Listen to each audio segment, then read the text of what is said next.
Hello and welcome guys, and welcome to this short vlog. And yes, in this particular vlog we are going to really discuss about amendments which are applicable for CMA IDT, especially for final students. Of course, these amendments will also be relevant for the intermediate students. So out of the gamut of amendments which you are going to read through now, I will be highlighting which amendments will be applicable for CMA intermediate students as well. So this video is helpful, absolutely a game changer for both CMA Intermediate and final students. And I can reasonably predict that about 10 marks can come from these amendments, because amendments definitely plays an important role in your examination. So yes, these amendments will really be a game changer for all of you. All those students who have taken classes from me, many of these amendments will be there in your book itself. So it will be a revision for you. For those who don't find these amendments in their respective books, please carry on these amendments, because these will be really important from an exam standpoint in the upcoming examination. So let's start the amendments which have come by in IDT, CMA Final. Guys, please do these amendments absolutely religiously. Alright, so I have bifurcated my entire discussion into two parts. I'll be discussing the old provisions and then I'll be moving on to the new provisions, so the distinguishing factors can be clearly culled out from this particular document. So first of all, we have an amendment in RCM, reverse charge mechanism. So renting of property under two aspects. Number one, renting of residential dwelling, renting of property for residence purposes. Secondly, renting of property for commercial purposes. Both of them have undergone slight change. Let's see what is the change. Number one, renting of residential dwelling. Earlier was absolutely exempt. If you are renting out your property for residential purposes, then it was absolutely exempt. But now there's a slight change in law. The change is that if you rent a residential property to a registered person, then under RCM, the registered person is liable to pay taxes. So for example, you have a house which is an additional house that you have, and that's lying empty. So you rent it out to a company, so that company's director can go and stay in that house, or company's employees can go and stay in that house. It can be used as a guest house for that particular company. So you rent out this particular residential property for residential purposes only to a company or to an organization who uses them as a adobe for their employees. Then it will be taxable. Under the RCM regime, registered person is required to pay taxes.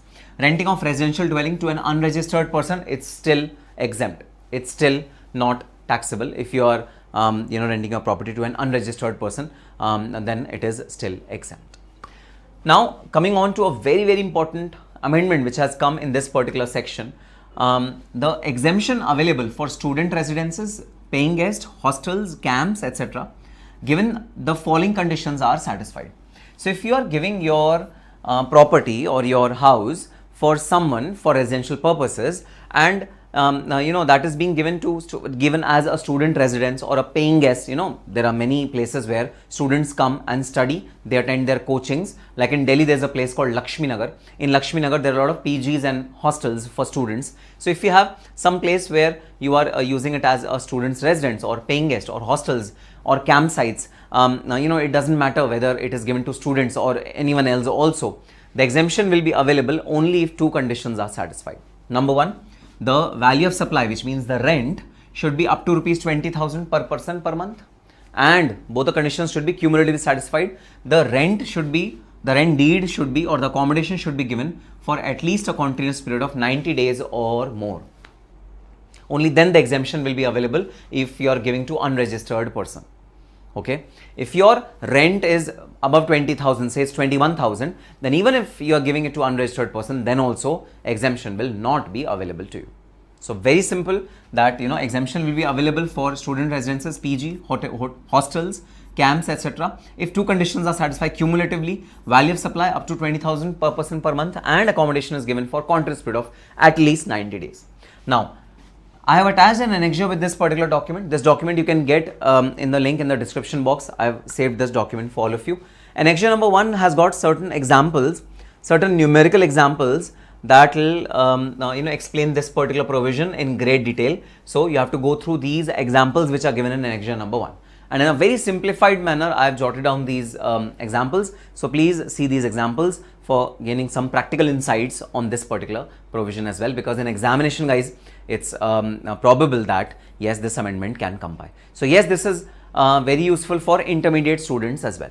Now coming on to commercial property, if you are renting commercial property, then earlier the old provisions were that if it is given by a registered person, if the supplier is registered person, then of course FCM was applicable, no doubt about it, right? Whether it's being given to registered person or unregistered person, on FCM basis, forward charge mechanism, GST was applicable.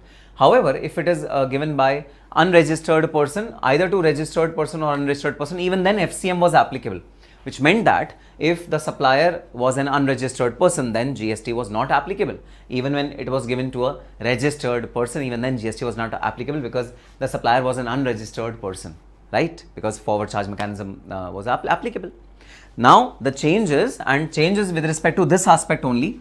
If the property is given by an unregistered person to a registered person on an RCM basis, the recipient, the registered person, is required to pay GST. That is the amendment, that is the moot point of consideration over here. Rest remains the same. Registered person giving the accommodation to registered person or unregistered person, FCM will be the relevant criteria. And if unregistered person gives it to unregistered person, then FCM will be the relevant mechanism. Alright, yes, an important amendment with respect to metal scrap. Supply of metal scrap by an unregistered person to a registered person is again falling under reverse charge mechanism, and registered person is required to pay GST on this particular transaction. Remember, TDS is applicable at the rate of 2% on such metal scrap transactions. If the transaction is B2B, then 2% TDS is applicable. Okay, sir. Very, very important amendment which has come by. Actually, it came last year itself. Composition levy. Earlier, composition levy was not applicable in case of goods which were sold through e-commerce operators. It was not applicable in case of goods which were sold through e-commerce operators, but now this restriction is done away with. So you can avail composition levy even if you are selling your goods through an e-commerce operator. So there was a restriction earlier with this respect, which has been done away with now. Okay, sir, got it. Now coming on to exemptions. Okay, exemptions have been extended to certain services which were not available earlier. Let's see what are those services. Number one, services provided by Ministry of Railways with respect to sale of platform tickets. Platform tickets are being sold, facility of renting rooms, waiting rooms, clock room services, battery operated car services. So all these services are now exempt from GST if they are provided by the railway authorities. Services of affiliation. Affiliation means when government gives license to schools, central or state education board give license to schools. You've heard our school is CBSC affiliated, our school is ICSC affiliated. Those affiliations require schools to pay some fees to government. That has now come under the exemption category. Provided by central government or state education board to a school established, owned, controlled by central government, state government, union territory, local authority, government authority or government entity. So if the school is established under a government entity and they are seeking affiliation, GST is not applicable on such transaction. Services which are incidental or ancillary to supply of transmission and distribution of electricity. So guys, supply and distribution of electricity is already exempt from GST. Now the ancillary services, the connecting services which are providing affiliation services to the main distribution and transmission of electricity, like providing metering equipments on rent, testing for meters and transformers or capacitors, releasing electricity connection, shifting of meters, issuing duplicate bills, etc. All these services are also exempt from GST. This is a exemption notification which has come by. Now, very, very important, preferential location charges. Whenever you buy a property, whether it's fully constructed or it's unconstructed, under construction, then guys, you pay some extra amount for the terrace rights. If the property is below terrace and you get the terrace rights, you pay some extra amount, right? If you take ground floor, then also you pay some extra amount. There's some preferential location charges that you pay. You pay some extra amount. You pay some extra amount for any of the facilities or services that are provided to you. Preferential location charges are these charges, right?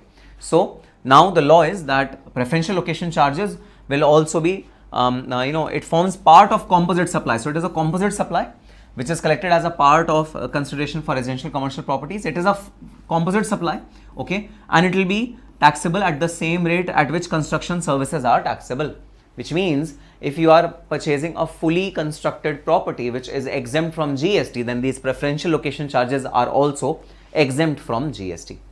So the treatment will be same as the treatment which is given to the construction services. That is the moot point of consideration. Alright, yes, GTA services, a major change coming over here. Goods transport agency services. I'll show you the chart which the students who have studied IDT from me can remember. So this was the chart which we have seen in our class of GTA. Guys, you remember these limits which we taught, which we studied in the class, right? These were the limits. Single consignment less than 1500, multiple consignment less than 750 per assignment, agro produce, milk, salt, food, grain, etc. So these exemptions which were given earlier are now done away with, which means GTA services are now fully taxable. GTA services are now fully taxable. Of course, RCM provisions are applicable, as the situation demands. But these limits have been done away with, so it's a good news for you. You don't have to remember these limits. And the question that we have done in class regarding these limits stand void ab initio now, right? And the other part of the goods transport services remain as it is. So this chart, you would already have this chart in your register. Just cut this portion. This portion is no longer applicable. Just cut this proportion in your chart. That's it. Okay, sir. Got it. So this is the GTA service. Okay. A major change coming by in the place of supply provisions. And yes, these provisions are useful for the CMA Intermediate students as well, guys. All of them are useful. Place of supply provisions. There's a new amendment which has come by in ship to bill to model. So if it's a ship to bill to model and the transaction has undertaken by way of an e-commerce operator, then guys, the place of supply will be the place of delivery of the products. I'll give you a simple example. Okay.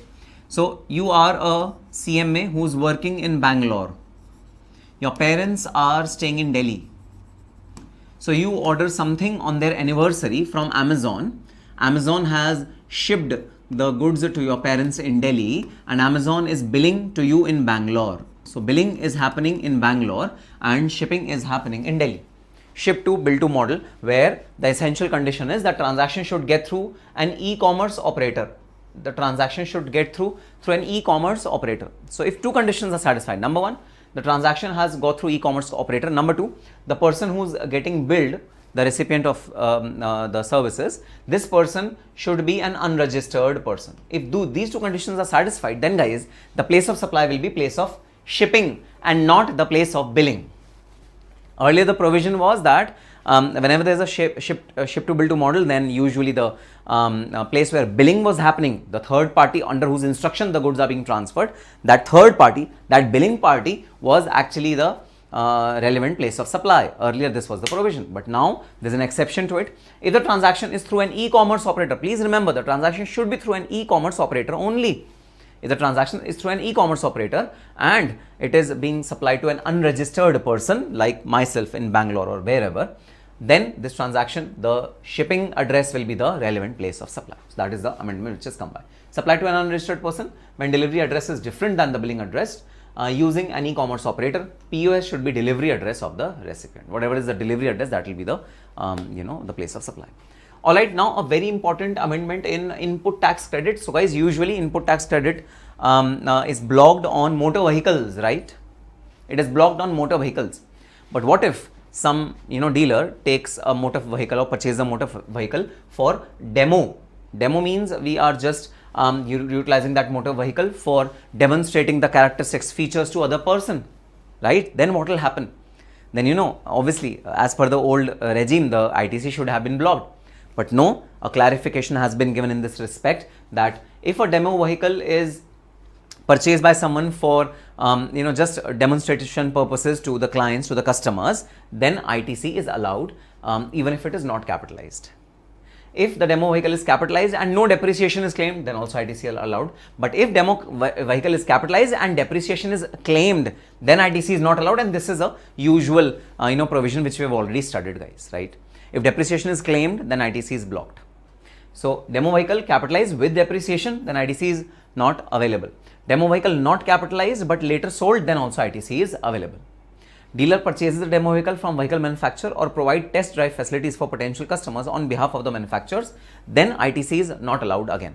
Okay, so in this case, the dealer purchases the demo vehicle from the vehicle manufacturer to provide the drive facilities for potential customer on behalf of the manufacturer. So the car has been purchased from manufacturer, and the manufacturer's customers are only taking the test drive. Then guys, ITC is not allowed. So these are the use case scenarios which emanate from this particular transaction, and yes, you should read all of them and you should be well abreast with all of them. For CMA Intermediate student, you don't have to go in such depth. These cases are not relevant for you. Just have to in one line know that demo vehicles are eligible for ITC. Simple. For intermediate students. For final students, these use cases are really important. All right. Now there's another ITC block credit which is there. ITC shall not be available for goods and services of both received by taxable person which are used for CSR activities. So if you buy something, some asset, some raw material, some goods which are used for corporate social responsibility, which means the social obligation, which means charity. Many companies do charity, guys. They go to underprivileged schools to distribute uniforms, books, stationery to those kids. So whatever ITC is available on those items, that is not allowed. That's a block credit. Okay, ITC shall not be available. All right, TCS rate. Yes, a TCS rate has undergone a change. Tax collected at source from 1% it has reduced to 0.5%. Obviously half for CGST, CGST, SGST respectively. But from 1% it has reduced to 0.5%. Okay, return and registration due date of filing of GSTR 4 earlier was 30th April. Now it is 30th June. That is an amendment which is done. Next, registered person with aggregate turnover up to 2 crores are exempt from filing GSTR 9 for financial year 23-24. That is an amendment that if your aggregate turnover is up to 2 crores, then exemption is there for in filing GSTR 9. Invoice wise details to be furnished. Okay, yes, in GSTR 1 there's a requirement that you have to furnish invoice wise details, but wherever you are supplying to unregistered person, then this requirement is eased off, right? You're not required to furnish invoice wise details. You can club all the invoices and give it in under one shot if you are supplying to unregistered person, because he doesn't have to claim credit, right? Government doesn't need the information, right? But if the sales are made for more than 50 lakh rupees, right, then invoice wise details were required earlier. Now this limit has been reduced to 1 lakh rupees. More stringent compliance is there. If you sell anything to an unregistered person which is more than 1 lakh, then you have to separately furnish invoice wise details for such invoices which are above 1 lakh. Earlier the limit was 2,50,000. Then e-invoicing. Yes, e-invoicing is the turnover of e-invoicing is rupees 5 crores now. Earlier it was a lesser amount. All right, very important amendment. Now from this page onwards, the amendments are only for CMA final students. From this page onwards, the amendments are only for CMA final students. So yes, now CMA intermediate students can close this video, because from this point onwards, the amendments are only and only for CMA final students, because they relate to appeal, revisions, assessments which are not there in CMA intermediate syllabus. All right. Okay. So appeals, there was monetary limit which was fixed for department appeal. There was no limit which was there for filing an appeal to GST, AT, High Court, Supreme Court by the department. Okay, if department is agreed by any of the orders of the lower authority, it could have gone to the respective higher authority without any monetary limit. Now this increased the level of litigation which was there in the department. So department's appeal are now restricted. Department is not allowed to appeal unless and until the monetary value of the case is good enough, right? Because guys, a sensible person would always do a cost benefit analysis. If the lawyer's fees is 5 lakh rupees and the demand order or the benefit that department is going to get is 2 lakh rupees, then of course I'm not going to file this appeal. No, I'm not going to file this appeal. It's a waste of money for department, for the GST department. So now a fixed framework has been devised. Your appeal should have at least this much amount on stake, only then can it go to the next level, and I explain this in great detail now. So monetary limit fixed for department appeal. Now this limit is not applicable for the assessee appeal. Assessee can still appeal at the higher levels at his own will. Okay, this limit is there only for department appeal. Now if department wants to appeal to GST, right, tribunal, then the minimum amount of tax which is involved should be 20 lakhs. If the department wants to appeal to High Court, then the minimum amount of tax which should be involved should be 1 crore. If department wants to appeal to Supreme Court against an order of High Court, then the minimum amount of tax which should be involved should be 2 crores. If your tax involved in that dispute is less than these limits, department cannot go to the next authority. Department has to accept its defeat and has to accept the order as it is of the lower authority if the amount involved is not this high. So these are important limits from an MCQ standpoint. From a short question standpoint, these limits are very, very important. Now, sir, please tell us one thing. You say tax amount. What about interest and penalty? What about interest and penalty? So suppose if tax amount is say 18 lakhs, interest is 4 lakhs, penalty is 4 lakhs. Tax amount is 18 lakhs, interest is 4 lakhs, penalty is 4 lakhs. Then would that appeal be eligible to be submitted to GSTAT? Answer is no. The threshold is for tax amount. Interest and penalty is separate. Okay. Interest and penalty is not to be counted while calculating the threshold of 20 lakh rupees. 20 lakh rupees is only related to tax amount. Tax amount should be bare minimum 20 lakh rupees. Tax under dispute. Interest and penalty can be over and above it. Alright? Alright, sir, got it. Now, second point. What if the appeal is for the interest and penalty amount only? Tax was absolutely fine. Whatever tax the assessee deposited was fine. But the appeal relates to only interest and penalty. There is no tax involved. There is no tax amount involved and the appeal is only for interest and penalty. Then what will happen? Then guys, the limit will be applicable to interest and penalty. Yes, in that case, the amount, cumulative amount of interest and penalty will be the relevant criteria. So 20 lakh rupees in that case where tax is not involved. Okay. In that case, interest and penalty should be 20 lakhs, 1 crore or 2 crores respectively. If tax is also involved, then what will we see? We will see only and only tax. Even if interest and penalty is above 20 lakhs, we don't care. But if the case is all about interest and penalty, then interest and penalty will be seen as the relevant criteria. Very, very important, very minute line of difference, very minute point that you need to understand at this point in time. In case the dispute is regarding only interest and penalty or both and not the tax amount, if tax amount is not involved at all, then the monetary limit is applicable on the amount of interest, penalty or both. Very, very important point that you really need to understand that, if tax amount is involved, then these limits are applicable to the tax amount only. If tax amount is not involved and it is only interest and penalty, then interest and penalty will be the relevant factor. Now, very, very important. Cases where these monetary limits are not applicable. Cases where even when the appeal relates to less than 20 lakh rupees, the tax amount involved is less than 20 lakh rupees, it is 10 lakh rupees, it is 5 lakh rupees. Even then the department is allowed to apply to GSTAT. Even if the amount is less than 1 crore rupees, even then the department is allowed to appeal to High Court. What are the exceptions to these monetary limits? These monetary limits are not applicable in these cases. What are those cases in which these monetary limits are not applicable and department is allowed to appeal even when these monetary limits are not met? What are those cases? Okay. Now, very, very important from an exam standpoint, a theoretical question can be asked, guys. Okay. Now, where any provision of GST Act has been held to be ultrawires. Ultrawires means void to the Constitution of India or the Act itself. So, wherever the earlier court has held that this provision of GST is void ab initio, it's useless, it's redundant. Wherever the lower court has adjudicated in this manner, in that particular case, we will not see the monetary amount. We will not see whether the amount is 20 lakhs, 1 crore, 2 crores. We won't see that because it is the question of the GST Act itself. Because if one provision is read down, one provision is, done away with, or one provision is hampered by the judiciary, then of course that will be used by the bigger clients as well.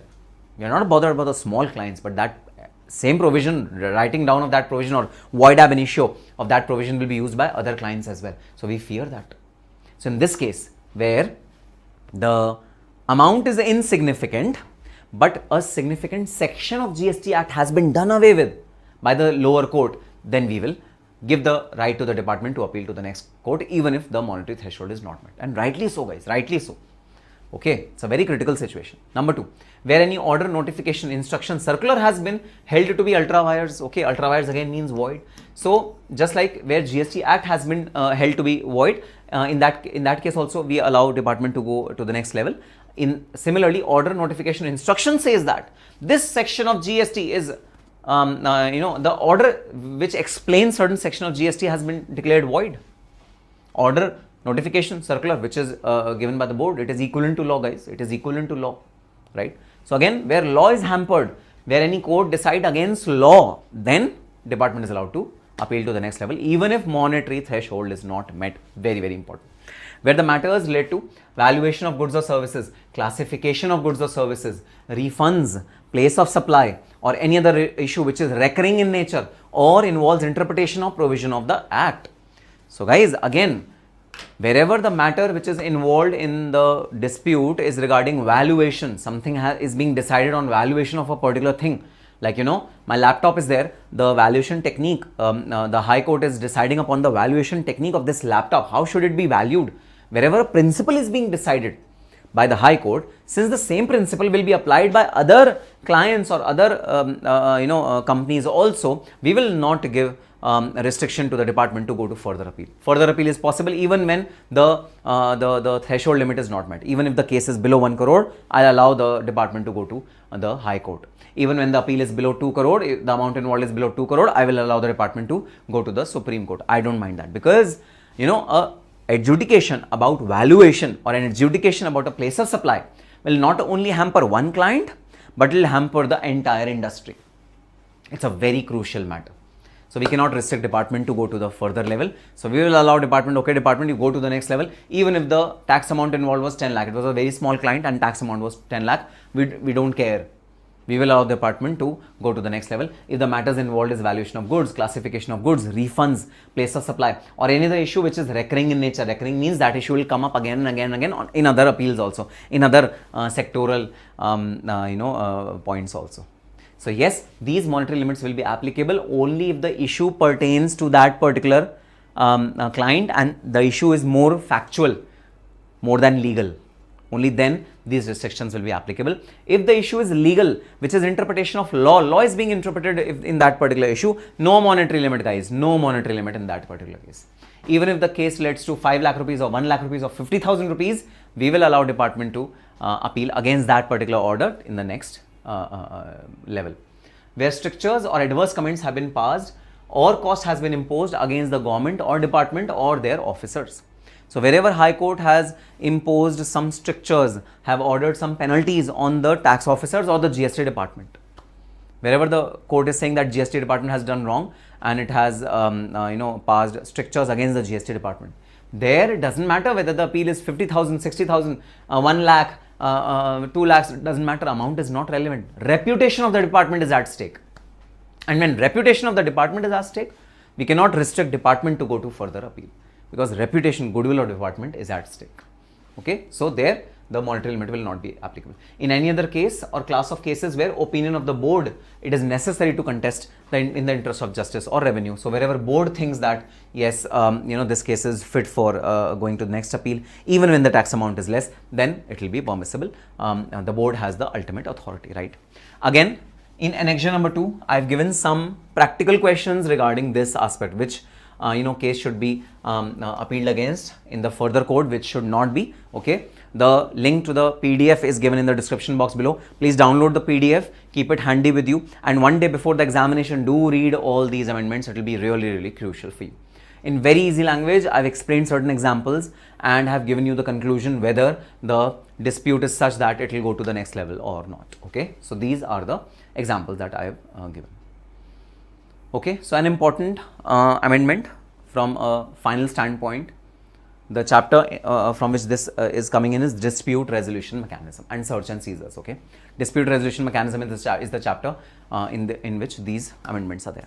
Now, a very significant amendment, guys. Section 73-74 has now been replaced by section 74A.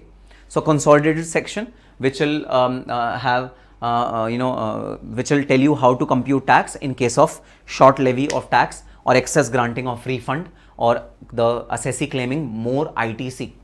Okay, in that case, how computation of tax will happen, this is section 74A.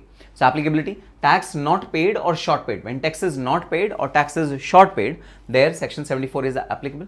Erroneous refund has been granted to the assessee, or input tax credit has been wrongly availed or utilized. ITC has been wrongly availed or ITC has been wrongly utilized. In these three cases, we'll evoke section 74A and determine the tax. So what are the ways in which taxes to be determined, what are the ways in which penalty should be determined. This is regularized by this section 74A, which is a consolidated section of 73 and 74. All right. Notice issuance within 42 months of the due date of furnishing of the annual return from the date of erroneous refund. So the timeline for issuing a notice is 42 months from the due date of furnishing of the return. And till when should the order be furnished against the client, against the company? Within 12 months from the date of notice. Within 12 months, the GST officer is required to pass an order, speaking order, extendable by 6 months. Penalty provisions: if we don't smell any fraud in this particular transaction, then higher of 10% of tax due or 10,000 rupees. If we think that this transaction is because of malified intention of the client of the company and it is a deliberate act of fraud by the company to evade tax, if with fraud penalty is to be decided, then penalty escalates based on the stage of payment.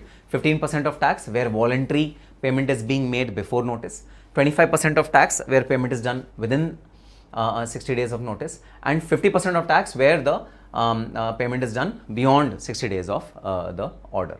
Okay, within 60 days of the order. So where payment is done within 60 days of the notice, 25%, and 50% where payment is done within 60 days of order. So these are the provisions of penalty, radically changed as per the as different from the erstwhile regime to the new regime.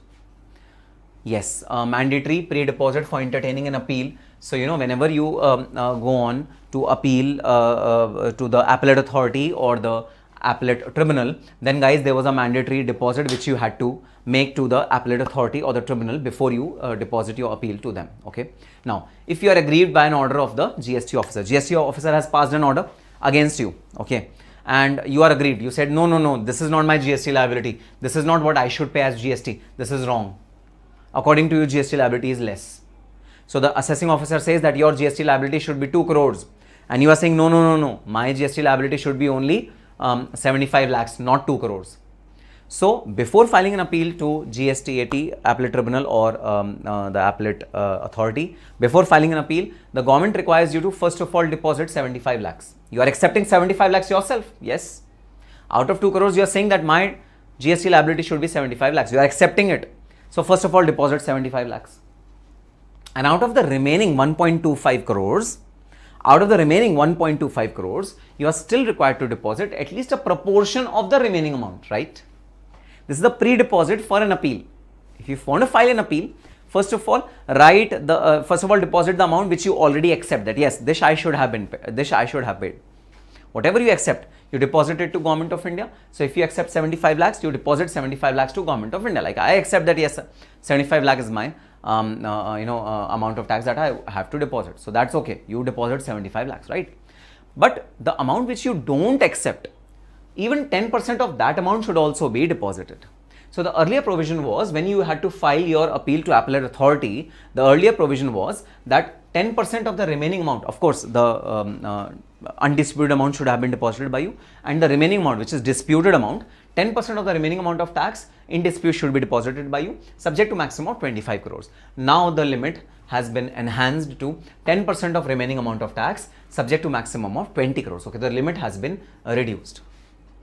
So the maximum amount that you have to pay to Government of India is 20 crores now. Earlier it was 25 crores. Okay, the disputed amount. Coming on to mandatory pre-deposit for entertaining appeal in case of appellate tribunal. If you are going to appellate tribunal, then the mandatory deposit earlier was 20% of the disputed amount. Undisputed amount had to be deposited, that's for sure. For the undisputed amount, 20% of the remaining amount, subject to maximum of 50 crores.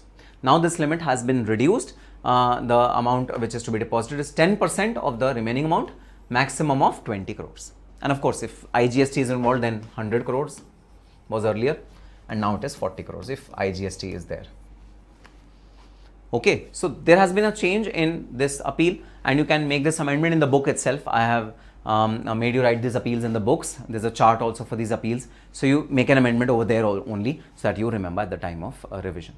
Customs limit for free import of samples. Yes. So, under Customs Act, we had studied the baggage rules, and the free import of samples were permitted up to 1 lakh rupees. This was the earlier limit. Now the limit has been revised to 3 lakh rupees. Now you can import samples, free samples up to 3 lakh rupees without any duty.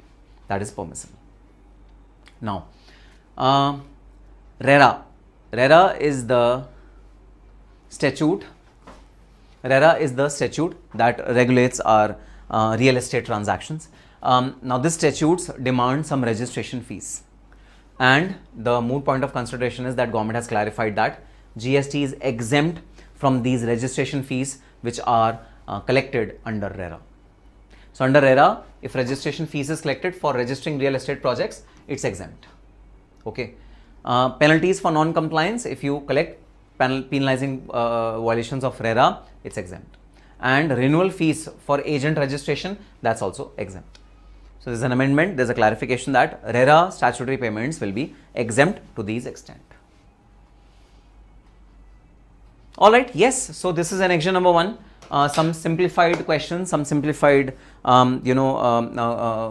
numericals that are related to the amendments which have taken by, and I'm very sure that if an examiner wants to create a sample question on the amendment, then this kind of a question will be created by the Institute of Cost Accountants of India. So, I'm very sure that out of these amendments, at least bare minimum 10 marks will be there in the upcoming examination for sure. So, please obtain these 10 marks by reading only 5 pages. These 5 pages have been drawn by me. Of course, there are many small additions or amendments which have happened in GST in the recent times. But I have culled out the most important out of all of those, and I have given you in this particular collection. 5 pages, 10 marks, not a bad deal at all. You can download the 5 pages from the description box which is given in the link in this particular video. And yes, exam is quite near, guys. Barely I think 20 days to go. That's it. Not more than 20 days to go for your examination. So work really hard towards attaining your goal. Yes, all the sacrifices that you're doing right now will absolutely be worth it, and you'll be coming up with flying colors. I hope and wish that you qualify your CMA in this particular attempt. And yes, it's the last group, guys, group 4, last group. The next level will be, you will be writing CMA before your name, and that will be a privilege and a pride. On that positive note, all the very best and happy studying.